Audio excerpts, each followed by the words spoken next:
the game was going a little too fast for us in the first half. And we were giving up too many baskets, but at least we were coming down and scoring. We had some bad offensive possessions. Started the second half, which got their break going, which got Amude hot. And it went to 12 on those open threes. And our offense was a recipient as much as anything of not being good defensively, getting back. And they shot the ball extremely well. And once, I always believe 3-point shooting is contagious.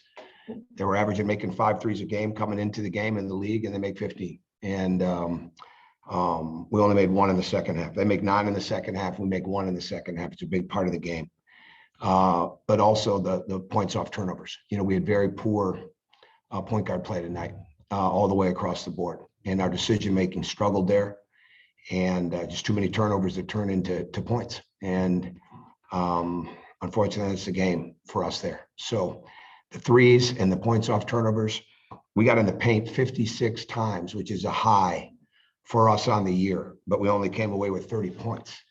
And so we weren't making the next pass the way we needed to. We weren't scoring, and we had some fluky things. Aaron's missed dunk, a couple of those things that you know would look to go in, but it didn't. And they were able to be in control because we weren't scoring as well, and they were scoring on hitting threes. So go ahead. Okay, we're going to go into questions. First, we're going to go to Mark Weiser and then Jed May. Hi, Tom. Carrier was saying that he thought the team lost energy in the second half. Did you sense that at all? And you mentioned the poor point guard play. What's the answer? Yeah, I think you got to start with Carrier would be a product of that. I don't know if it's energy. It's the spirit when the offense is not going as well for you. It was going well for us in the first half, but when the offense is not going as well for you, it's depleting, right? And that happens. And then they're making open threes. So we're missing shots on one end. They're making open threes on the other end. It opens up the game a little bit in their favor. But the problem, and this is why it's a rare player. We don't have very many guys like this. And it really hurt tonight not having Jackson. And, you know, Jackson only plays 15 minutes and he can defend the way that he can. And he wasn't as good in the second half. And I think he might have been thinking about his fouls, but the energy is going to go. You're a rare player, okay? And it's a rare team that can overcome on the defensive end and have a stop mentality and be locked into all the things that have to happen with the communication, with the switching when you're not making shots on offense. And we don't have guys that we don't have that maturity. We do not have that maturity, and it's an issue. And a lot of people have it around the country, but we don't have that. And we've got to have a defensive mindset, whether it's in transition, getting our hands up, you know, whatever it is. And you just can't. Your offense is going to come back. So I think what happens is that's where the energy goes a little bit, because the shots aren't falling, and you start to lose spirit, and then it can fatigue you real quick. Yeah, Tom, kind of following up on that, it's even in the first half, it seemed like when y'all were making shots, the defense was still struggling. I mean, was there anything in particular that was going wrong there? Too. Yeah, I mean, we shot in the first half, what, 58%? They shot 59. Okay, that's a rare deal. So it was one of those games in the first half like that. But then we got away from making plays through the paint for others the way that it needed to be. And we did some uncharacteristic things. Noah's left-hand drive, you know, that's not something he does. That's not something we work on, you know, throwing it up there and letting the shot blocker pin it. I think that's what it was more than anything. So the defensive numbers get skewed because they're getting some runouts. We gave up 17 points off turnovers in the second half, and that's not good. Okay, next we're going to go to Drew Beal and then Jack Leo. Hey, Coach.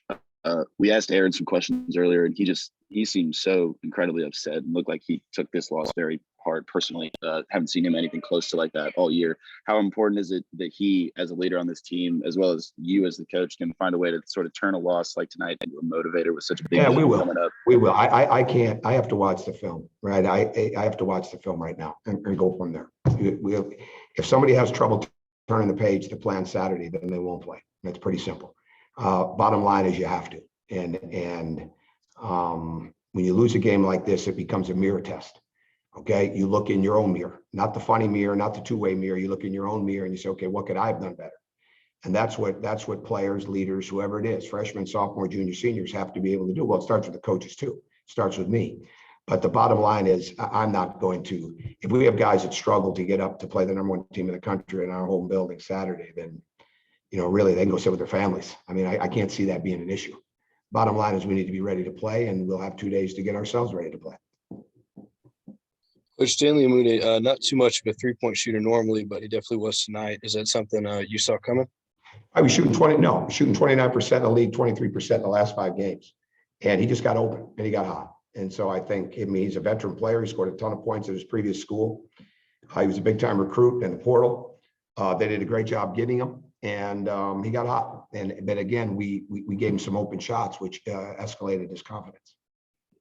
Okay, our last question is going to go to Jeff Schultz.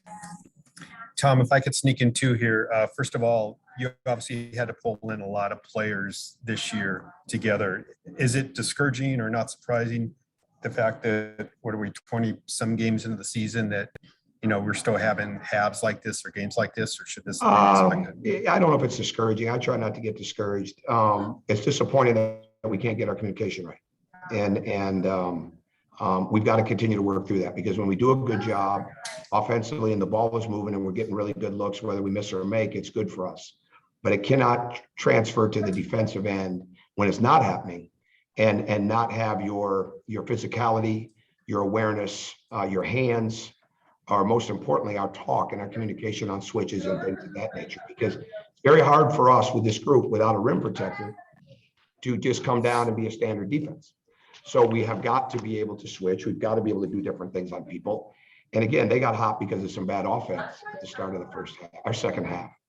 But I know I don't get discouraged. These guys work extremely hard.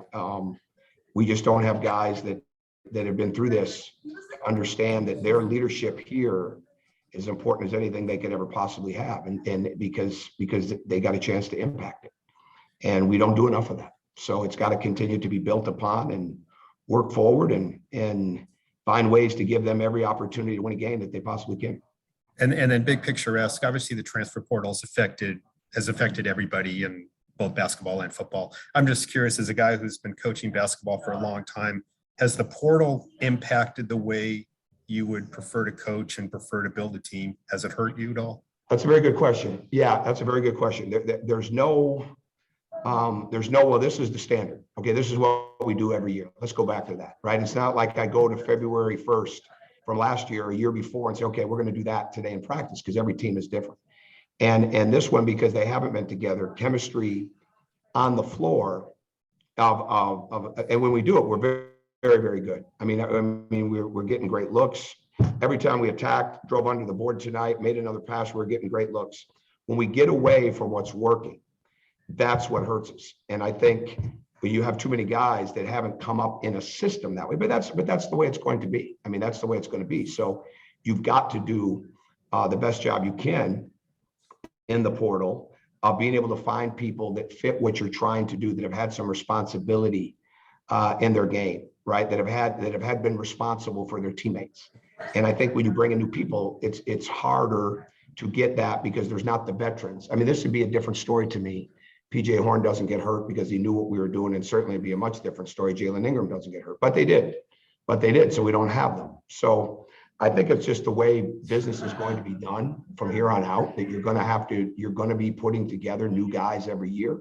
You just hope that you have some veterans along the way to show those new guys what it is. And we just don't have that. So we've got to kind of learn it as a whole here. Okay, thanks, Coach. All right, thank you.